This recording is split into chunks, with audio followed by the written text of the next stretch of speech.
సంధ్యా theatre ఘటనలో గాయపడ్డ శ్రీతేజ్ చావు బతుకుల మధ్య కొట్టుమిట్టాడుతున్నాడని అన్నారు కాంగ్రెస్ సీనియర్ నేత వి హనుమంతరావు. అందుకే దీనిపై సీఎం అసెంబ్లీలో మాట్లాడారని చెప్పారు.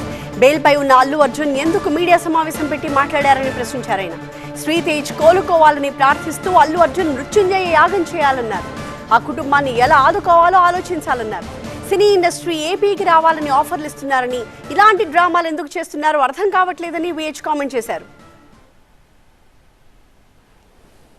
తల్లి అయినటువంటి రేవంతి చనిపోవడం, కొడుకు తేజ కిమ్స్ హాస్పిటల్లో ఇప్పటికీ చావు బతుకులో ఉన్నాడు.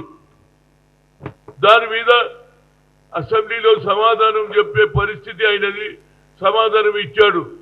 దానికి మరి ఆల్రెడీ బెయిల్ మీద ఉన్నటువంటి అల్లు అర్జున్ ఎందుకు ప్రెస్ కాన్ఫరెన్స్ పెట్టిండని అడుగుతున్నా. నేను అల్లు అర్జున్కు నిజంగానే నీకు ఆలోచన ఉంటే ఆ పిల్లవాడు తేజ కిమ్స్ హాస్పిటల్లో సీరియస్గా ఉన్నాడు, మృత్యుంజయ యాగం చేయడం బాబు, నీ ఇంట్లో ఆయన బాగుపడాలని మృత్యుంజయ యాగం చేయి.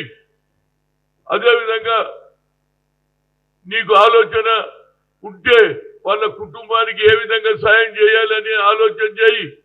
అంతేగాని నీకు ఎవరు అడ్వైజ్ ఇస్తున్నారో నాకు తెలియదు. కానీ అప్పుడే ఆంధ్ర నుంచి ఆఫర్స్ వస్తున్నాయి, మా దగ్గర రండి, మేము సినిమా ఇండస్ట్రీస్ కు అవకాశం ఇస్తాం, అన్ని విధాల సదుపాయం అని చెప్తున్నారు. ఇది ఏమిటి డ్రామా నాకు అర్థం కాదు.